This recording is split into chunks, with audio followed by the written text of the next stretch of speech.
proposée donc par Vox Femina. Donc, je vais redire. Bienvenue à cette nouvelle série sur l'entreprise du futur proposée par Vox Femina. Aujourd'hui, nous avons 3 intervenants pour notre premier webinaire sur le sujet. Valérie Lavdal, qui est CEO France de la filiale Business et Décisions spécialisée dans l'IA de Orange. Bonjour Valérie. Bonjour. L'IA et la data, hein, pas que l'IA et la data, merci de le préciser. Jean-Baptiste Bouzige, qui est fondateur et CEO de Equimetrix, qui a été créé en 2006 et qui est aujourd'hui leader européen des solutions de Data Science for Business. Bonjour Jean-Baptiste. Bonjour. Et Isabelle Alali, qui est fondatrice et CEO de DataCraft. Alors, DataCraft, c'est un club qui permet un échange de bonnes pratiques entre experts de la donnée et qui contribue à l'accélération des projets liés à l'intelligence artificielle dans les entreprises. Bonjour Emmanuel. Bonjour Isabelle, j'allais oublier. Donc, avant d'entrer dans le vif du sujet, je vais donner la parole à Clotilde Semama qui va nous rappeler, pour ceux qui ne le savaient pas, ce qu'est Vox Femina. Clotilde, nous t'écoutons. Oui, bonjour. J'ai le plaisir de représenter Vox Femina aujourd'hui. Ce que je voulais simplement dire, c'est rappeler, je dirais que depuis 10 ans, effectivement, nous travaillons pour un meilleur équilibre des femmes et des hommes dans les médias en ce qui concerne les paroles d'expertise. Et nous lançons donc aujourd'hui une nouvelle série de webinaires sur l'entreprise du futur. Et j'espère qu'effectivement, on aura plusieurs épisodes qui vont décliner ce thème tout à fait d'actualité. Voilà. Il y a une personne qui fait beaucoup de bruit. Si vous pouvez vous mettre en mute, ce serait très agréable. Pour l'enregistrement, ce sera mieux. Tu peux mettre, ouais. Merci beaucoup. Alors, je vais commencer par une question très simple, qui n'est peut-être pas si simple que ça, mais l'entreprise du futur. Alors, vous la voyez comment, Jean-Baptiste, Isabelle et, j'allais dire Julien parce que c'est écrit à iPad de Julien, mais Valérie. Qui veut répondre en premier? Jean-Baptiste, tu es le seul qui n'est pas en mute, vas-y. Oui, j'ai essayé de respecter les convenances. Oui, je parlais dans le vide. Non, mais comme on s'était dit un peu quand on s'en est parlé, c'est vrai que c'est une question, je pense que c'est une question à la fois très vaste et sur laquelle ce qu'on lit en général est un peu de la science-fiction. Moi, je pense que l'entreprise du futur, on va entendre parler de tous les aspects tech, de tous les aspects de virtualisation, etc. Et moi, pour être, même en étant en plein dans le milieu, j'aurais tendance à dire que les vraies questions qui se posent aujourd'hui, elles sont plutôt humaines, organisationnelles et sociétales. Donc, il faut un peu prendre garde de ne pas plonger à tout va dans la vision un peu Star Wars et justement se reposer la question de l'engagement, de la raison d'être, etc., qui pour moi, on développera probablement un peu plus après, mais pour moi, sont assez centrales. Oui, alors Valérie, je sais que tu as aussi une opinion qui est un peu similaire à celle de Jean-Baptiste. Oui, tout à fait. Oui, l'entreprise du futur, pour moi, elle est effectivement, elle est connectée. Ce sera une entreprise où le sujet, c'est ce qui vient d'être dit par Jean-Baptiste, la RSE, la question du sens, l'utilisation des data, la preuve de l'éthique, tous ces sujets auxquels on est déjà confronté, puisque aujourd'hui on est dans une guerre des talents. Et donc pour les convaincre, il faut qu'on ait un projet d'entreprise qui les embarque. Et pour les embarquer, il ne suffit pas juste de leur offrir un emploi. Et je pense aussi qu'il y a beaucoup de nouveaux métiers qui vont apparaître et qui n'existent pas encore aujourd'hui, mais définitivement l'humain au centre. Et même dans des sujets ultra techniques comme l'intelligence artificielle, il faut des personnes pour corriger les algorithmes. Et heureusement, on a toujours besoin d'eux. Merci Valérie. Le son est un peu métallique et un peu haché. Ah, désolée, je vais essayer de mettre des écouteurs pour voir. Isabelle, est-ce que tu as une opinion semblable? Ouais, on ne va pas réussir à faire un débat électoral et à s'entre-déchirer tous les deux. Parce que je suis complètement en phase avec ce qu'ils ont dit. Peut-être si je rajoutais quelque chose, je pense qu'il va y avoir peut-être plus d'ouverture, de nécessité d'ouverture des entreprises et de collaboration. Alors, surtout si on parle de la France, probablement plus de transversalité. J'espère qu'on devrait quand même y arriver. et plus de collaboration avec l'extérieur, plus de collaboration avec la technique aussi. Du coup, pour boucler avec ce qui a été dit, l'humain sera clairement au centre, ça j'en suis persuadée, mais du coup, avec des compétences, une capacité à collaborer et à comprendre en fait que ce soit les autres métiers dans son entreprise ou que ce soit des partenaires extérieurs, parce que on voit bien toute l'évolution. Si je prends la R&D par exemple, de la R&D purement internalisée, ça existe quasiment plus en fait. Il y a un bout internalisé, mais il y a aussi savoir aller chercher toute l'information et tous les développements qui sont faits à l'extérieur. Donc ça, pour moi, ça sera les compétences qu'on va le plus rechercher.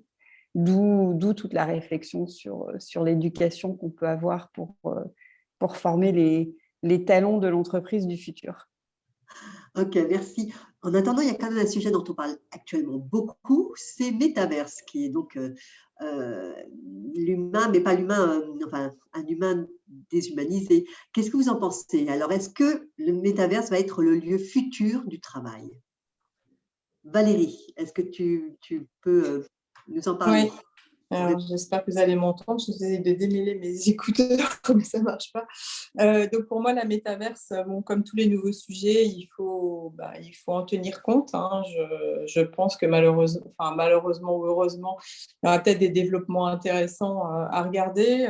Donc, notamment dans ce qui est médecine, je pense que c'est une idée qui m'est venue comme ça, mais je me suis dit que dans ce qui concerne tout ce qui est psychologie, pour des gens qui ont certaines difficultés, peut-être que leur faire vivre un monde qui est bienveillant et qui leur apporte, qui est un peu une bulle d'oxygène par rapport au monde aujourd'hui qui est un peu complexe, ça pourrait être une utilisation de la métaverse intéressante.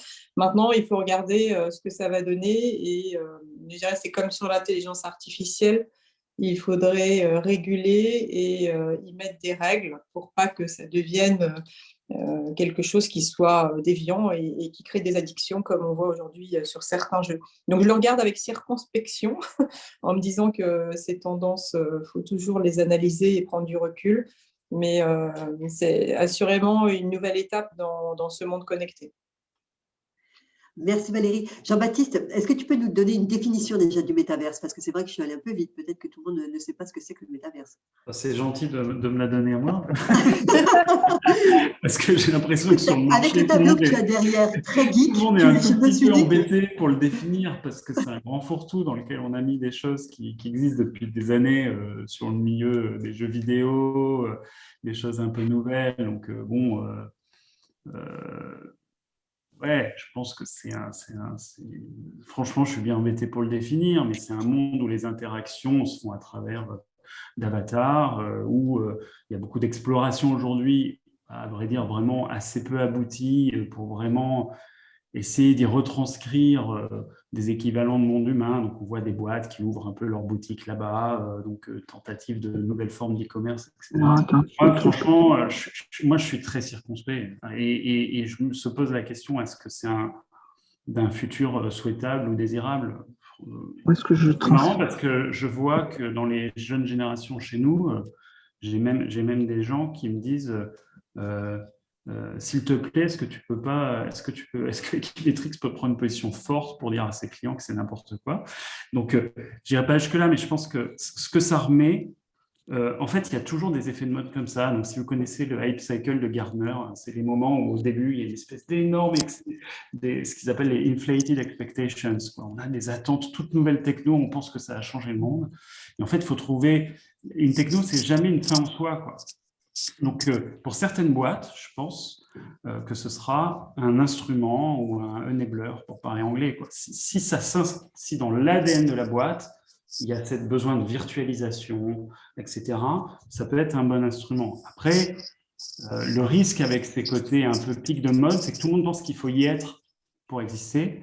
Et donc, moi, j'aurais envie de rappeler, notamment aux grands groupes qui y courent, de se dire c'est très bien d'être un smart adopter, de regarder comment ça se développe, de se poser la question de est-ce que ça peut renforcer certaines de mes valeurs, certains aspects de ma différenciation, de mon ADN, et est-ce que j'utiliserai? Et après, sur le futur du travail, je ne pense pas que ça va se généraliser. Parce que ce que je revois, ce que je vois aujourd'hui avec le retour au bureau, c'est un besoin qui va plutôt dans l'autre sens. On y revient juste après. J'ai envie d'entendre Isabelle sur ce sujet. Et ensuite, on revient justement sur l'ADN, sur l'humain, ce dont on a parlé un tout petit peu au départ. Isabelle, le métaverse, qu'est-ce que tu en penses, toi? Alors moi, j'ai envie de dire deux choses. La première chose qui me vient à l'esprit, c'est ce que j'entends autour de moi, et notamment les plus jeunes qui sont enthousiastes. Et donc, j'imagine tout à fait avoir vraiment son métier dans le métaverse pour quelques-uns. Typiquement, être styliste dans le métaverse, être policier dans le métaverse. Alors, ça s'appellera probablement pas policier, mais en tout cas, voilà, s'assurer que personne ne se fait agresser dans le métaverse. Donc, j'imagine qu'il y a des gens qui vivront en fait et qui travailleront dans l'univers du métaverse. Après, un petit peu comme Valérie et Jean-Baptiste, c'est vraiment pas du tout un futur auquel j'aspire et auquel je pense que beaucoup de gens aspirent. Donc moi, je compte sur Equimetrix pour expliquer à ses clients qu'effectivement, on ne peut pas d'un côté expliquer qu'on est une entreprise à mission, qu'on se préoccupe de RSE et en même temps s'engager très très fortement dans le métaverse qui a quand même non seulement un impact environnemental, mais un impact, je pense, sociétal que moi je perçois comme assez négatif, donc je suis partagée. Voilà, j'espère qu'on saura le contenir à nous tous. Merci Isabelle. Justement, Jean-Baptiste, toi, tu as des convictions sur ce sujet. Quand on parlait d'entreprise humaine, vous êtes tous d'accord, c'est le futur de l'entreprise. Jean-Baptiste, peux-tu nous donner ces enjeux qui sont plus importants pour toi et tes convictions? Je pense que ce qu'on partagera effectivement facilement avec Isabelle et Valérie, c'est ce qui fait la spécificité du métier de la data science, l'intelligence artificielle, enfin, quel que soit le nom. C'est un métier qui est aujourd'hui assez peu compris, mais qui pèse, si on prend le marché le plus large, data et analytics, ça pèse entre 100 et 200 milliards de dollars. Et pourtant, les statistiques courantes, c'est qu'il y a 75 à 85% des taux d'échec sur les projets. Et en fait, c'est parce que c'est un secteur qui va réclamer un équilibre un peu jamais vu entre la tech et l'humain. C'est-à-dire que quand on fait de l'IA, on modélise les parties les plus complexes, les plus sophistiquées des métiers de nos clients. Et en fait, oui, il y a le besoin de scaling, il y a le besoin d'industrialisation de tout software, on va dire, mais une vraie spécificité dans les cas d'usage est très, très pointue. Et donc, je pense que dans la culture des entreprises, notamment celles qui, comme nous, sont spécialisées, mais aussi les entreprises qui vont de plus en plus adopter des applications d'IA, il va y avoir la question de comprendre l'organisation humaine qui va avec, sans parler de tous les sujets de conduite du changement actuellement. Et après, l'autre sujet, effectivement, puisqu'on l'a un peu abordé avec cette question des futurs désirables et la réponse d'Isabelle aussi, c'est que je pense que la chose qui va encore plus fondamentalement changer les entreprises que la data, parce que la data, elle succède à d'autres évolutions technologiques, donc on a des cycles, on reconnaît vraiment des motifs. La chose qui a fondamentalement changé, c'est le monde dans lequel on vit, quoi. Donc si vous connaissez la théorie du donut de Kate Raworth, c'est ça, c'est comment on va apprendre à réécrire les objectifs des entreprises pour opérer dans le donut. Donc en gros, opérer entre le plancher social et le plafond environnemental, c'est-à-dire dans les limites de la planète. Et aujourd'hui, on est dans des modèles qui sont uniquement drivés par la croissance. Et donc, nous, on est engagé notamment dans la Convention des entreprises pour le climat. Et c'est questionner le modèle de l'entreprise, sa raison d'être. Nous, en tant que prestataires, en plus, comment on a un effet de levier ou de vecteur de changement pour nos clients sans être en sachant les accompagner plutôt que de se dire on prend que tel type de mission. Enfin, c'est une question hyper fondamentale et que je vois venir sur nos jeunes générations, mais c'est une question centrale dans leur choix de carrière. Centrale. Donc, on n'y échappera pas et il faut le faire. Il faut beaucoup de conviction pour rentrer là-dedans, je pense. Merci Jean-Baptiste. Isabelle, tu voulais ajouter quelque chose sur ce sujet? Oups, oui, oui, oui. Ben, en fait, je suis totalement en accord, hein, et du coup, c'est vrai quand on dit que ces sujets-là, ils sont centraux dans les recrutements qu'on va faire sur les jeunes qui arrivent sur le marché. Ce qui est intéressant sur les métiers data et IA, c'est qu'il y a une vraie pénurie, en fait, pour l'instant. En tout cas, il y a beaucoup plus d'offres que de candidats sur le marché. Et du coup, c'est un peu un laboratoire d'essai, c'est-à-dire qu'ils sont en position de force et ils peuvent imposer euh, un peu l'entreprise dans laquelle ils ont envie de travailler. Ils peuvent demander à être dans une entreprise qui clarifie bien quelles sont ses missions, qui se positionne, comme disait Jean-Baptiste, par exemple, sur le métaverse. Et ça, c'est super intéressant parce qu'on imagine que les autres, les jeunes qui arrivent sur le marché, ils ont un peu les mêmes envies, sauf qu'ils sont beaucoup moins en rapport de force pour les indiquer. Donc, c'est vraiment intéressant, je trouve, ces métiers-là. Ça nous donne un peu, je trouve que ça nous donne un coup d'avance, en fait, sur ce que tout le monde attendra dans quelques années. Merci Isabelle. Valérie, j'aimerais bien qu'on parle de recrutement. Et j'aimerais savoir comment tu fais, toi? Qu'est-ce qui se passe et comment ça se passe, le recrutement? C'est quand même assez tendu, si je... Ah oui, oui, comme ça vient d'être dit, effectivement, on est dans une guerre des talents. Donc, aujourd'hui, on a clairement plus de missions que de candidats pour... On ne t'entend plus. Ah, tu m'entends pas là? Ça y est, j'espère que ça va. J'espère que ça va revenir.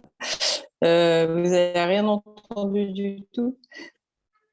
Guerre des talents, nous en étions là. Tu ne pouvais pas, donc, être toutes tes missions, tu aurais pu prendre Voilà, toutes tes missions. aujourd'hui, Voilà. oui, effectivement, on recrute en permanence et il y a dans notre type d'entreprise, on a beaucoup de turnover, hein, c'est ce qui caractérise aussi les entreprises de services.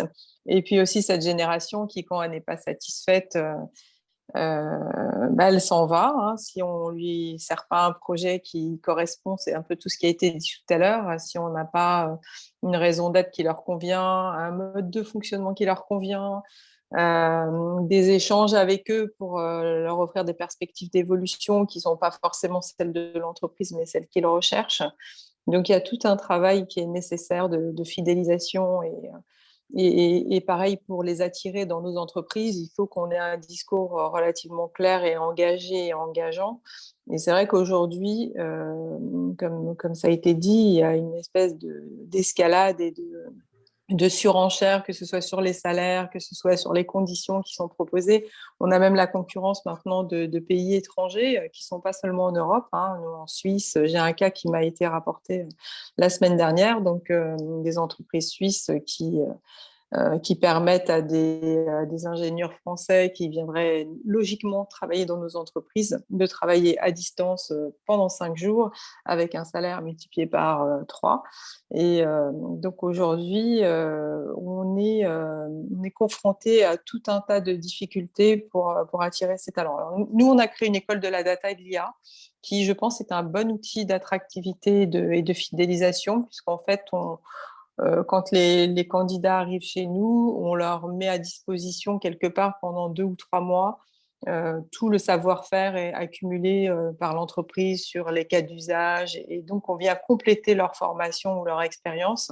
Donc ça, c'est un des éléments et puis on essaye de créer beaucoup de convivialité et surtout de créer du lien avec l'ensemble des collaborateurs et on se base sur la cooptation hein, qui est un des éléments très importants. On a des relations avec les écoles, mais comme tout le monde, et on essaye au travers de nos prises de parole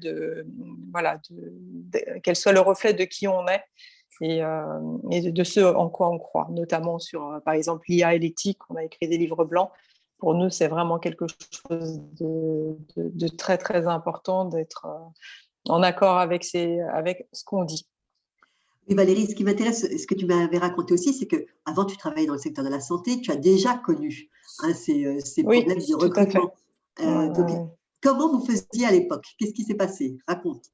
Alors, on a changé l'adressage des diplômés, hein. On cherchait que des bac+5 ingénieurs et puis on est allé voir Pôle emploi. On leur a dit voilà les compétences dont on a besoin et on a descendu le niveau de diplôme recherché et on est allé aussi dans d'autres domaines, c'est-à-dire que à l'époque, c'était des développeurs Java J2E pour ceux à qui ça parle, donc une nouvelle technologie, nouveau langage de programmation.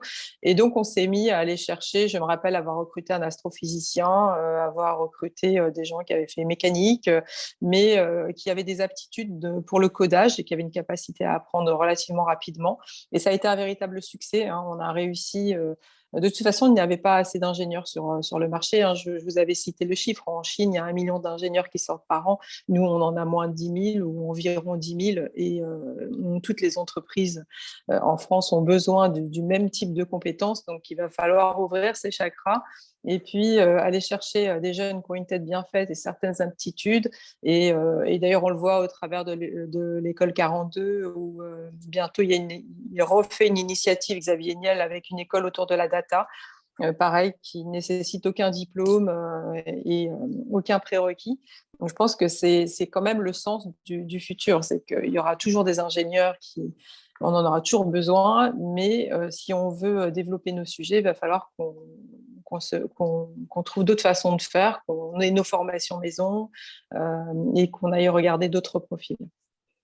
Merci Valérie. Jean-Baptiste, chez Equimetrix, vous travaillez en plus sur la double compétence, si j'ai bien compris. Oui, mais c'est effectivement, je pense que c'est un sujet aussi de conviction, parce que si on le prend de manière, on va dire, presque trop défensive en disant comment on va s'aligner sur les salaires, qu'est-ce qu'on doit faire pour leur... Enfin, je pense qu'il faut vraiment partir des convictions. Nous, notre conviction, c'est que notre métier, c'est un métier de traduction. Donc, en gros, aller chercher, effectivement, identifier les formations qui ne sont peut-être pas le tier one des écoles d'ingénieurs, mais qui ont cette vraie capacité à passer du technique au business. C'est des choses qui peuvent faire des filières très riches. Et donc, en gros, les partenariats écoles, mais au sens vraiment créer des liens forts, être identifié, aller dans cette question de cooptation aussi, c'est super important. Et après, aussi pareil, sur l'IA éthique, c'est une question de... C'est pas tant cocher une case pour que ça leur plaise, mais je pense qu'il faut affirmer sa culture. Donc ça, voilà, nous, on l'a appris, c'est marrant, parce que quand on est un entrepreneur, il y a aussi quand même, dans la volonté d'indépendance, il y a aussi écrire l'histoire qu'on veut et pas trop regarder les contraintes d'un grand groupe. Voilà. Et donc, on l'a vécu pour nous, puis après, c'est un chemin très adaptatif, quoi. C'est se rendre compte de ce qui plaît, de ce qui motive. Et effectivement, il y a besoin, ça bouge très, très vite. Ça bouge très, très vite. Et de toute façon, ça ne se gagne pas sur le package. Parce que vu la rareté, chaque personne chez moi, je pense, est chassée toutes les semaines sur LinkedIn. Et chaque personne chez moi peut trouver un job 2 fois plus payé en moins d'1 mois. Donc, ceci étant dit, comment on fait pour que tout le monde soit super excité de venir puis de rester chez nous? Et comment on fait alors?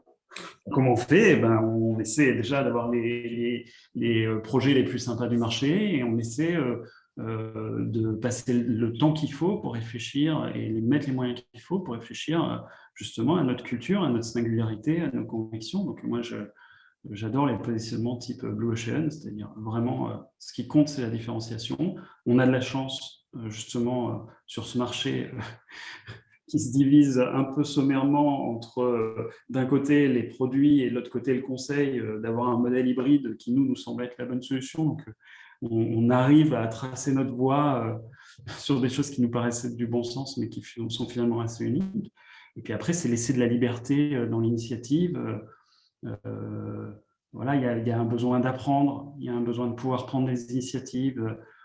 Chez nous, le sujet sustainability, il est venu au moins à 50% des plus jeunes, quoi. C'est venu comme ça, puis on a commencé par faire des fresques du climat, puis Puis tout le monde y est passé parce que ça a excité tout le monde. Et puis ça se retrouve dans une offre aujourd'hui pour les clients. Et puis ça va se retrouver dans la raison d'être de la boîte qu'on va bientôt inclure au statut. Donc c'est hyper organique en fait la façon dont ça évolue. Mais je pense que ce côté de fidélité aux convictions, c'est ce qui permet d'avoir une compacité qui ensuite fait une belle marque employeur. Et après, on peut l'activer, avoir des moyens plus traditionnels d'aller le dire, d'aller le voir les écoles, etc. Mais il y a d'abord un truc d'authenticité qui se joue au début et qui est l'argument pour moi principal. Merci Jean-Baptiste. J'aimerais bien qu'on parle diversité, les femmes dans tout ça, les femmes. Qu'est-ce que ça donne chez vous? Tu as la parole, Jean-Baptiste. Oui. Chez nous, je pense en toute honnêteté, je pense on peut et on doit mieux faire. Aujourd'hui, on est à entre 30 et 35% de femmes. Il y a des bureaux sur lesquels on se débrouille mieux. On est à 50% de femmes à Londres et à Hong Kong. Et je pense qu'avec le recul, et puis on souffre, on va dire, bon, là c'est bien fait pour nous, on va dire, mais on est 4 copains, donc 4 hommes polytechniciens à avoir fondé la boîte ensemble. Donc notre COMEX souffre d'un biais qu'on se doit de corriger. Voilà. Après, on l'a pris, c'est un sujet qui nous a intéressés très tôt, avec des discussions, notamment avec des employés chez nous, des femmes. On a 2 super partenaires qui ont fait toute leur carrière chez nous et qui on en a beaucoup parlé. Et au début, on l'a pris, je pense, de manière trop idéaliste, ce qui est notre côté un peu trop théorique. C'est-à-dire qu'on s'est dit, on va regarder en interne, on va s'auditer, voir si on a des biais, des choses. Et c'est très bien parce c'est rassurant, on n'a pas de biais, en tout cas pas de biais conscient, on a identifié certains des biais inconscients. On n'a pas de comportement toxique, et quand on a eu 1 ou 2 cas, que ce soit même des trucs plus proches du harcèlement tout court, moral, on a tout de suite réagi. Donc c'est bien, mais ça suffit pas en fait d'être idéaliste, parce que quand on est juste comme ça et à regarder juste chez nous, et bien par contre on répercute tous les biais qu'il y a avant. Oui. Donc là après on a appris à être un peu plus volontariste, sans être pour les quotas, même si je pense qu'à un moment dans l'étape volontariste, il faut y passer pour forcer le trait et enclencher des choses. Et en fait, maintenant, on est plus mature et ce qu'on commence, c'est à être plus structurel, c'est-à-dire se dire, en tant que leader sur notre secteur, à nous d'aller changer les choses qui, selon moi, se passent très, très tôt. Donc, dans la scolarité, de montrer que c'est possible, qu'il y a des biais, des clichés qui sont absolument absurdes sur ces métiers-là. Le métier de l'algorithmique, jusque dans les années 70, c'était perçu comme un métier féminin. Et donc, je veux dire, il y a eu un basculement, donc comprendre pourquoi ça basculait dans un sens pour essayer de le refaire basculer dans l'autre. Et d'ailleurs, si on a des super taux, par exemple à Londres, c'est parce qu'il y a une manager chez nous qui est allée dans les écoles et parler de women in data science, women in business, etc. Et qui, du coup, a montré que c'était possible et a montré que chez nous, il y avait de la place pour ça. Donc, il y a encore beaucoup de boulot là-dessus. Et donc, pour finir, c'est un peu long, mais un des gros sujets, c'est d'essayer de prendre on travaille aujourd'hui, on discute avec une université américaine et une école en France pour monter une chaire sur Women in Data Science, parce que c'est une des façons de le faire. Et ça doit être accompagné d'actions encore plus tôt, je pense, collège, lycée, pour aller faire un peu de sensibilisation. Merci. Valérie, chez Business et Décision, ça se passe comment? La place des femmes? Alors, c'est comme tout le monde, hein, malheureusement. Donc, on a un taux qui est que Jean-Baptiste, 33%, ça peut aller jusqu'à 37% pour les régions du sud de la France. Donc, je ne sais pas pourquoi. Si j'ai discuté avec eux, donc ils m'ont dit qu'ils avaient une attention particulière sur le sujet. Donc, évidemment, on encourage les femmes à prendre des positions, que ce soit des positions managériales, qui est l'endroit où ça pêche le plus quand même, hein. Sans parler de CEO, mais les postes de management sont occupés aujourd'hui que par des hommes chez moi. Donc, je les encourage à regarder si vraiment il n'y a pas des personnes qu'on pourrait faire monter en puissance qui sont dans leurs équipes, hein. Donc ça passe aussi par là. Donc, c'est un peu ce qu'a dit Jean-Baptiste, regarder à l'intérieur si on a des personnes qui ont le potentiel et si elles ne l'ont pas, faire en sorte de les accompagner pour qu'elles le développent. Donc ça, c'est déjà une première chose. Et puis, évidemment, communiquer. Alors, il n'y a pas de miracle, hein, aller dans les écoles, dire que c'est possible. Aussi utiliser ce qu'on appelle le rôle modèle, donc que celles qui ont réussi en fait aillent discuter avec ces jeunes femmes pour leur dire que c'est possible et que les barrières il n'y a que les barrières qu'on se met qui nous empêchent de faire des choses. Et puis démystifier un peu ces métiers scientifiques qui seraient pas accessibles à des femmes. Il n'y a aucune espèce de raison. Et comme ça a été dit, notamment sur les sujets de data science, mais pas que, les femmes sont très douées dans ces sujets-là. Donc, je pense qu'il faut faire savoir, il faut que les femmes qui réussissent communiquent, il faut qu'elles aillent à la rencontre les unes des autres et qu'elles expliquent comment elles ont fait. Ou en tout cas ce qui leur a permis de ne pas se mettre de barrières. Et je pense qu'aujourd'hui, ça va dans le bon sens parce qu'il y a effectivement énormément de communication sur ces sujets-là. Et donc, il faut l'intensifier. Alors, le sujet des quotas, moi, c'est quelque chose sur lequel j'ai évolué. J'étais absolument contre parce que je trouvais que c'était toujours associé à une espèce de suspicion d'illégitimité. Si une jeune femme accédait à un poste du fait d'un quota. Mais je suis d'accord avec Jean-Baptiste pour dire que malheureusement, pour faire basculer l'histoire et renverser la table, il faut forcer le trait parce que force est de constater que ça ne va pas assez vite. Le fait, Valérie, que toi, tu sois CEO France de Business et Décision, ça n'est pas justement, ça n'attire pas les femmes? Alors apparemment si, mais pas que les femmes, même des hommes qui trouvent ça, c'est pour l'anecdote. Mais oui, j'ai discuté récemment avec des jeunes employés qui nous ont rejoints et en faisant un petit tour de France et effectivement qui m'ont confié que pour elles, ça avait été un élément dans leurs critères de choix puisqu'elles reçoivent énormément d'offres. Hein. Ça a été dit, hein, aujourd'hui, quand on est dans une rareté des talents, il y a beaucoup de propositions, beaucoup plus que de candidats. Et donc oui, c'est un critère de choix. Donc c'est pour ça que je reviens sur le sujet du rôle modèle. Pour elles, ça leur permet d'avoir une image de quelqu'un qui a réussi à faire ce qu'elle souhaiterait faire. Et effectivement, c'est une forme de guide, de mentoring, appelons-le comme on le souhaite.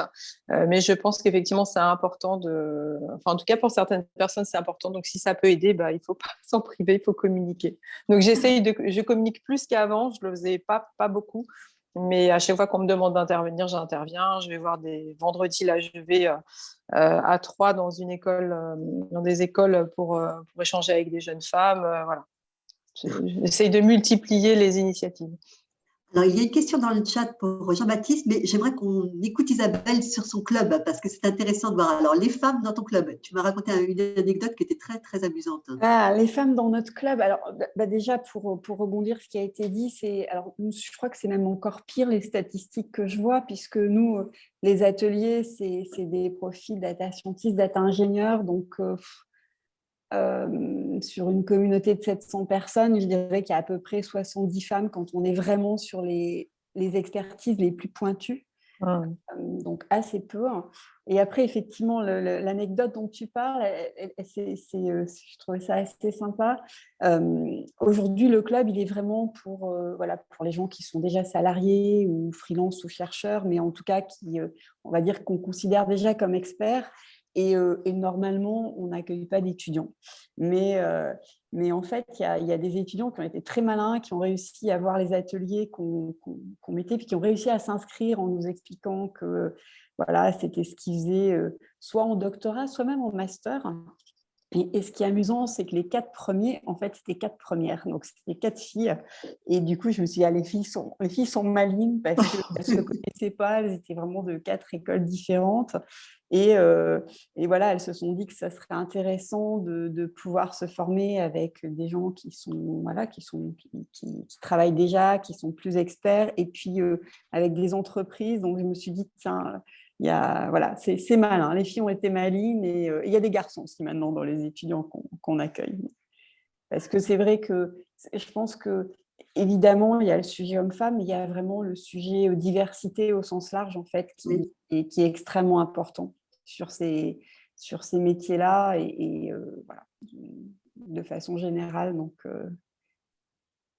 Bon, très bien. Alors, donc, et ces 4 étudiantes, qu'est-ce qu'elles font? Du coup, Alors, elles assistent aux ateliers, elles font quoi? ouais, en fait, elles assistent. Donc, en fait, elles se sont inscrites à la tour de rôle, puis elles m'ont demandé si elles pouvaient revenir. Donc, elles viennent vraiment.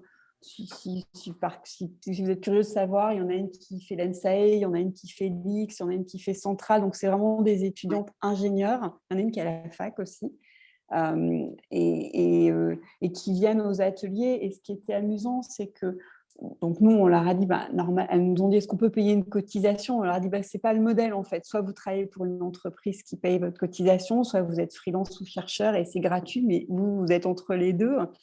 Et donc, du coup, on les a sollicités en leur disant, vous pouvez probablement faire quelque chose pour la communauté. C'était marrant de voir ce qu'elles ont proposé avec leur profil. Il y en a une qui a proposé de préparer des données avant les ateliers. Il y en a une qui a proposé d'interviewer ses camarades d'école en faisant des petites vidéos pour savoir ce qu'ils attendaient justement des entreprises dans lesquelles ils avaient envie de travailler. Ça, c'était assez marrant. Je pense que je pourrais vous partager les vidéos un jour. C'est ça que je voulais que tu nous dises. C'est vraiment intéressant de savoir ce qu'ils attendent des entreprises. Ça, je trouve que c'est un sujet riche pour nous. Ouais. Ils se sont filmés en disant ce qui les ferait partir en courant et ce qui leur donnerait envie de venir. Donc, ça vous intéresse, hein, Julia et Jean-Baptiste, Valérie et Jean-Baptiste. Ouais. On revient beaucoup à ce qui a été dit. Hein. C'est vraiment beaucoup pouvoir apprendre du sens, l'environnement de travail, des sujets intéressants. Enfin, il n'y avait rien de... Je dirais, on n'a pas découvert quelque chose qu'on ne connaissait pas, mais la façon de le dire est très sympa, en fait. Et ça fait toujours bien de le réentendre, en plus. Merci Isabelle. Alors, je vais prendre la question qui était pour Jean-Baptiste. Je vais tout lire, de Geneviève. Merci Jean-Baptiste de rappeler que l'humain est ce qu'il y a de plus important dans une entreprise. Une question, est-ce que les femmes sont plus réceptives à vos arguments? Je pense... Il y a à la fois, oui, il peut y avoir plus de connexion à dire sur ce sujet-là, et en même temps, j'ai moi beaucoup de mal on va dire, à genrer. On souffre encore du côté genré de certains profils, qui sont attendus de certains profils, et notamment dès qu'on parle de leadership. Donc je pense que, et je pense que pour le coup, les jeunes générations, chez les hommes, il y a beaucoup plus de sensibilité au fait qu'on a longtemps écrit, on a longtemps stéréotypé à la fois les profils hommes et femmes, et du coup, on faisait la lignée sur le leadership avec des postes où il faut être fort pour être au COMEX, il faut être dur, il faut prendre des décisions tranchées, il faut une communication. Et dans ce cas-là, il y a certains rôles modèles qui sont un peu d'ailleurs à double tranchant. Hein. Et donc, je pense qu'il faut varier les arguments, parce que les rôles modèles, je pense que Sheryl Sandberg, par exemple, c'est à la fois un très beau rôle modèle, et en même temps, c'est très, très intimidant, parce que ça la met à la barre très haut. Enfin, il y a le côté... les coachs appellent ça les profils soi forts, et je pense qu'il faut éviter, il faut un peu éviter ça. Donc, oui, peut-être qu'il y a une réceptivité, ou en tout cas, je pense qu'il y a une réceptivité compte tenu du biais qu'il y a dans le secteur. Il y a une réceptivité au fait que c'est important pour nous, le fait qu'on se pose des questions. Je pense qu'il y a ça, parce que elles se disent, bon, on va quand même tenir compte, on va tenir compte de moi, mais c'est valable pour tout le monde, hein. C'est important de montrer qu'on va prendre soin, tenir compte, être bienveillant. Et après, moi, j'ai une croyance sur l'entreprise plus en général, où je pense qu'il ne faut pas avoir peur pour des dirigeants de montrer une certaine vulnérabilité, de montrer ses doutes, d'avoir, mais c'est un truc très très personnel, et qui après pareil, hein, c'est l'ADN d'une boîte, ça se reproduit, donc on voit chez nous, il y a beaucoup de profils comme ça qui n'ont pas peur de ça, d'un peu plus ouvrir là-dessus. Et oui, ça joue quand même. Okay. Je vais un peu me contredire à la fin. Ça joue, je pense, sur le fait qu'on s'en sort pas si mal que ça. Okay. Ça ne fait pas l'équilibre. Merci Jean-Baptiste. Profil soifeur, c'est quoi? Soifeur, c'est les profils qui qui prennent tout sur eux, qui pensent qu'il faut ou c'est aussi les profils soient parfaits, c'est-à-dire c'est se dire à soi-même, je dois être fort, je dois être parfait, je dois montrer que je prends tout, que je suis capable de tout encaisser. Là où quand même travailler en entreprise, c'est travailler ensemble, quoi. Donc c'est aussi savoir exprimer ses demandes. J'avais mal compris, j'avais entendu soifeur, donc mais c'était soifort. Isabelle, sur cette question, tu as une réponse aussi? Alors, non, pas une réponse, mais j'avais quelque chose à partager aussi sur genré, pas genré. Moi, j'étais assez étonnée. Par exemple, cette semaine, on organise un atelier sur un jeu de données de l'INSEP. Et la problématique, c'est est-ce que les cycles menstruels des femmes sont suffisamment pris en compte pour l'entraînement des athlètes de haut niveau? Voilà. Avec un constat qui est que aujourd'hui, les athlètes féminines de haut niveau en France, elles gagnent proportionnellement moins de médailles que les hommes. Donc, on se questionne sur qu'est-ce qui peut bien expliquer ça. Est-ce que l'entraînement n'est pas assez adapté? Et j'étais étonnée parce que je me suis dit, tiens, là, on est sur un sujet qui va peut-être faire venir beaucoup plus de femmes que d'hommes parce qu'elles vont se sentir plus concernées. Et ce n'est pas le cas. Donc, je n'ai pas de conclusion, mais je trouvais ça intéressant à partager parce qu'on voit pour le coup que les gens, quand on peut se dire, ça, c'est un sujet. On a eu, par exemple, des ateliers sur des jeux vidéo aussi, à partir de données de jeux vidéo. On se dit, on va avoir que des hommes là-dessus. Non, pas plus. Et de la même façon, quand là, on a un atelier sur un sujet dont on se dit que typiquement, en tout cas, c'est une problématique féminine, ça intéresse autant, en tout cas, nous, dans nos petites statistiques, autant d'hommes que femmes. Donc, je trouve ça vraiment tant mieux, en fait. Ça veut dire qu'on a vraiment besoin de profils variés pour réfléchir ensemble à une même problématique. Je vais poser la même question à Valérie, mais vous pouvez aussi poser vos questions, profitez-en. Nous avons encore 15 minutes ensemble. Donc Valérie, est-ce que tu penses, toi, que les femmes sont plus sensibles quand on parle raison d'être, bien-être, bienveillance? Est-ce que c'est un argument pour toi? Je sais pas, non, je pense que... Ouais, je vais vérifier que vous m'entendez. Ah, mal, on t'entend vraiment Les mal. femmes aujourd'hui, pardon? On t'entend vraiment mal, c'est dommage. Tu m'entends? Oui, bon. Désolée. Et là, est-ce que c'est mieux si je fais ça? Non. On va essayer. On va essayer. Si ça ne va pas, tu me fais des signes, j'arrête. Ok. Voilà. Non, je sais pas si je pense que tout le monde est sensible à ces sujets. Ça a été dit, les nouvelles générations, on a beaucoup de jeunes. Nous, la moyenne d'âge, c'est 33 ans. Donc, ces nouvelles générations, elles sont très sensibles à tous ces sujets. Donc, en termes de sensibilité, moi, je pense que non, les hommes sont tout aussi sensibles que les femmes et à ces arguments. Maintenant, effectivement, le fait de l'afficher, le fait de l'expliquer, de dire qu'on est vraiment engagé sur ces sujets-là, c'est quelque chose d'hyper important, ça c'est clair. Et c'est le cas vraiment de Business Décision. Depuis, vous avez une ADN très forte. Ce qui est intéressant, justement, tu pourrais nous en parler, c'est vous avez su garder, ça fait 10 ans, vous avez su garder votre ADN et ça, c'est essentiel. Oui, moi je crois que l'ADN des entreprises, ça a été dit aussi par Jean-Baptiste, c'est quelque chose de très important. Donc, c'est quelque chose qui se construit avec le temps, qui s'appuie sur des valeurs, des engagements et effectivement qui se reproduit. Et moi, je l'ai vu pas que chez Business et Décision, dans les autres entreprises que j'ai dirigées, la façon de recruter, l'adhésion aux valeurs des candidats qui rejoignent l'entreprise. Et ça, c'est quelque chose de très puissant parce qu'on crée un collectif qui fonctionne de la même façon.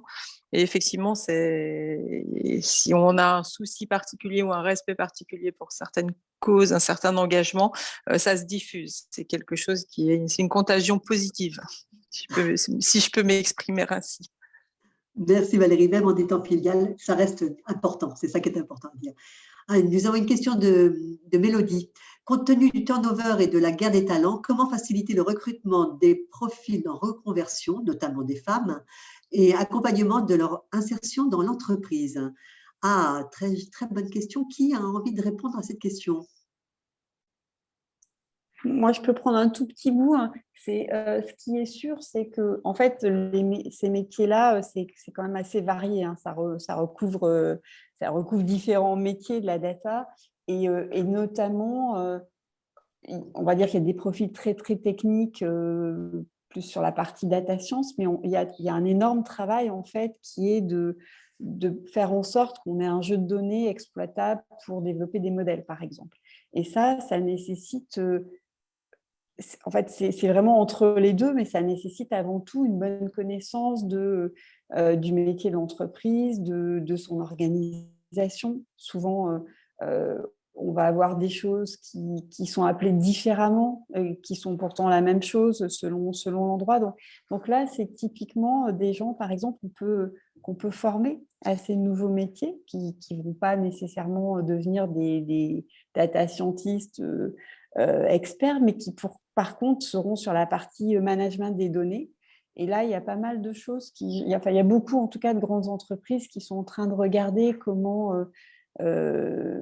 former les salariés en interne, justement, qui peut-être ne trouveraient moins leur place dans l'organisation, mais qui vont la retrouver en évoluant sur ces métiers-là. Donc, il y a beaucoup de choses. Je sais nous, on discute avec beaucoup des entreprises qui sont membres, qui sont en train de regarder comment former en interne. Merci Isabelle. Jean-Baptiste, Valérie? Alors, c'est pas, nous, effectivement, on recrute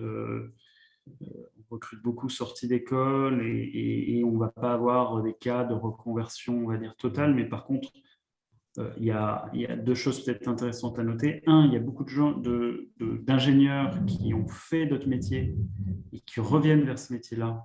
Et donc là, il y a pas mal de choses possibles. On récupère des gens qui ont fait 10, 15 ans dans l'assurance, dans la banque, etc. Donc qui en sont jamais vraiment complètement sortis et à qui on va apprendre justement à avoir ce métier de traducteur, parce que plus on est sur des métiers de management, plus on est dans la brique du milieu, de traduction, et de moins en moins sur la brique seulement technique, parce que de toute façon, la caractéristique du métier aujourd'hui, c'est que quelqu'un dans le faire, dans le coder, est obsolète en moins de 5 ans. Ça va à toute vitesse. Et donc, c'est d'ailleurs c'est le milieu du reverse mentoring, on va dire. Et donc, en fait, du coup, la marche, ce qu'on peut se dire aussi, c'est que la marche pour se reconvertir dans ces métiers-là, sur des métiers de management, elle n'est pas aussi haute qu'on imagine. De la même façon que quand on dit la data sera partout, il ne faut pas se dire que demain, un directeur marketing, il devra savoir coder et développer les algorithmes. Il faut comprendre les enjeux, comment on briefe une équipe technique, comment on rend les modèles exploitables, etc. Et du coup, il y a de la place pour des gens qui ont eu des métiers qui requéraient les mêmes capacités, mais sur des sujets qui n'étaient pas tout à fait les mêmes, mais pour se reconvertir et comprendre comment ça marche.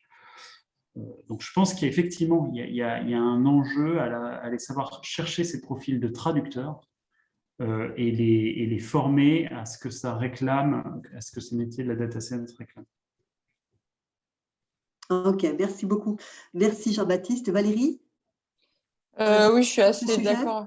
Oui, je suis assez d'accord avec tout ce qui a été dit. Puis je pense que notamment dans les métiers de la data science, les meilleurs data scientists, c'est, comme je les appelle, des moutons à 5 pattes. C'est des gens qui sont bons en maths, qui savent coder, qui sont bons en méthodologie et qui ont une compétence métier.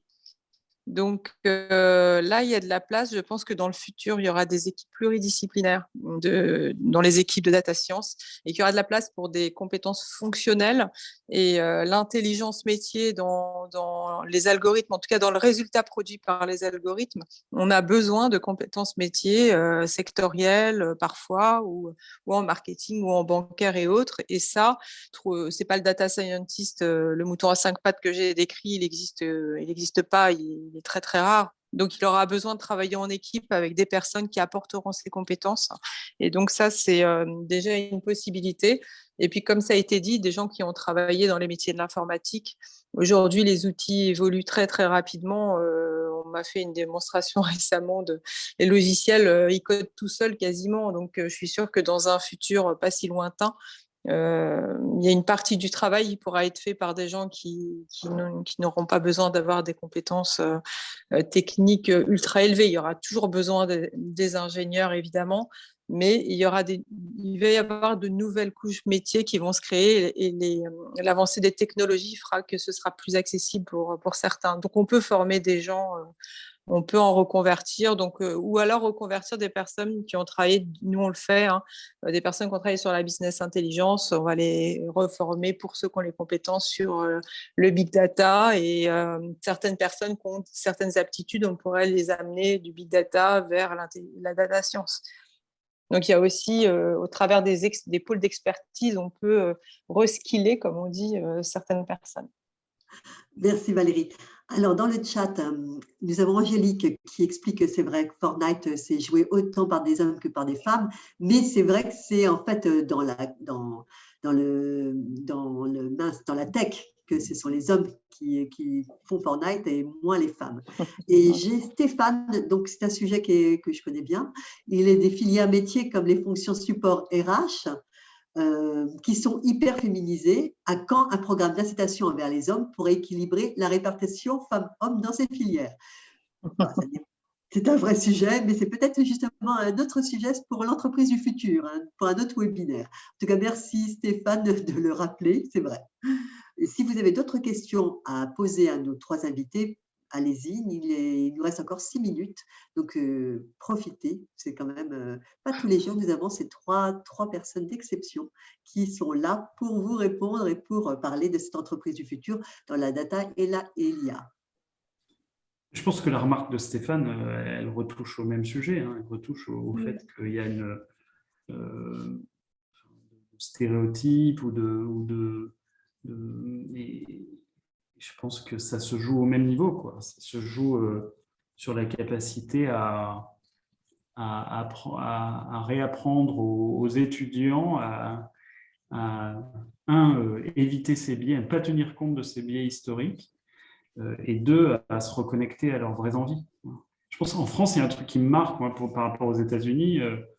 Les États-Unis ayant bien d'autres problèmes sur les biais, mais il y a un truc qui me marque, c'est la timidité par rapport à tous les sujets de développement personnel.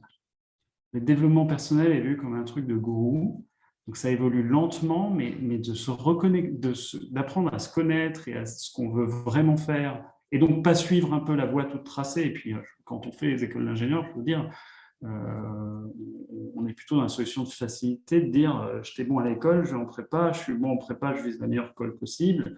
Puis à une époque, c'était la sortie d'école, c'est soit être travailler en finance, soit dans le conseil. On voit qu'aujourd'hui, il se pose beaucoup plus de questions sur un métier, c'est très bien. Et je pense qu'il faut aussi apprendre à mieux se connaître, à gérer sa carrière en termes de développement personnel et pas en termes de mon CV et le plus bankable possible. Et ça aussi, ça aidera à rééquilibrer, parce qu'on apprendra à apprécier les métiers pour ce qu'ils sont et pas pour ce qu'ils disent. Merci Jean-Baptiste pour ce commentaire. Question, que pensez-vous de la réforme Blanquer, notamment les maths qui sont devenues une option au bac? De mémoire, seuls 3% des filles ont pris l'option l'année dernière. Je crois que ça va évoluer à nouveau, donc on va revenir vers des maths obligatoires. Moi, je pense personnellement que c'était un peu dommage quand même que quel que soit le métier qu'on veut faire, c'est utile. Donc, je pense que c'est plutôt bien de revenir en arrière là-dessus. Valérie, une opinion sur ce sujet? Pas trop. Comme vous le savez, je ne suis pas ingénieure. Je dirige des ingénieurs depuis 20 ans. Oui. Je n'étais pas spécialement bonne en maths et pourtant, j'arrive à les aider. Je ne sais pas, mais voilà, je n'ai pas de position dogmatique sur le sujet. Je pense que pas avoir de maths, c'est dommage. C'est indéniable qu'il y a une méthodologie, une rigueur et un mode de raisonnement qui sont associés aux sciences en général, qu'il est intéressant d'avoir. Et c'est vrai que si on veut inciter la plupart à aller faire des sciences, faire en sorte qu'on puisse s'en passer avant la fin de la terminale, c'est un petit peu dommage quand même. Voilà. Oui. Mais ce serait pareil j'avais aussi le même discours dans les écoles d'ingénieurs. J'avais créé un master du numérique, c'était le premier, on avait fait ça à plusieurs. Et on voulait absolument qu'il y ait moitié d'ingénieurs et moitié d'écoles de commerce et que ça infuse, hein, que chacun s'apporte. Je pense que tout le monde peut s'apporter Donc, c'est un peu le même sujet. C'est-à-dire les soft skills sont hyper importantes et peu présentes en école d'ingénieur, même si ça a beaucoup progressé. Et vice-versa. Dans les écoles de commerce, on abandonne complètement toute une démarche scientifique qui est pourtant hyper importante dans nos métiers. Merci Valérie. Eh ben, tu as eu le mot de conclusion parce qu'il est 13h58. Oui. Sauf si Jean-Baptiste, Isabelle, vous avez 2 minutes. Là-dessus, j'ai une opinion très, très forte. C'est quand même... Ah, c'est vrai, en tant que polytechnicien, je ne peux pas. Non, mais c'est quand même Je vais super parler dommage. là-dessus. C'est quand même super dommage de se priver d'un atout comme ça. Je veux dire, pour Oui. recruter aux États-Unis, que quand même la force des profils scientifiques français, elle est vraie. Donc, c'est super important. Et il y a un truc qui sert sur les maths de base. Il y a une notion qui d'ailleurs est plus physique que maths, c'est savoir manipuler les ordres de grandeur. Ça, mais dans la vie de tous les jours, savoir en gros, voilà, savoir les ordres de grandeur et les logiques un peu de dichotomie, mais qu'est-ce que c'est utile tous les jours. Donc ça, c'est des trucs très physiques. Et je pense qu'on devrait peut-être effectivement apprendre à tous les enfants au collège ça, plutôt que certains théorèmes, etc. Mais pour qu'ensuite, ils savent se débrouiller et avoir... et un peu... savoir quantifier les choses, en fait. Merci de me laisser le temps de... Ah oui, c'était important, tu as raison. Merci beaucoup Jean-Baptiste et Isabelle. Valérie, moi les proportions, ça me va bien aussi. Parfait, très bien. Bon, ben, je vous remercie. Merci d'avoir suivi à toutes ces personnes qui étaient là. Merci pour ce webinaire et ben, au prochain sur l'entreprise du futur. Et je vous souhaite une excellente après-midi. Merci. Merci, au revoir. Bon après-midi. Bon après-midi.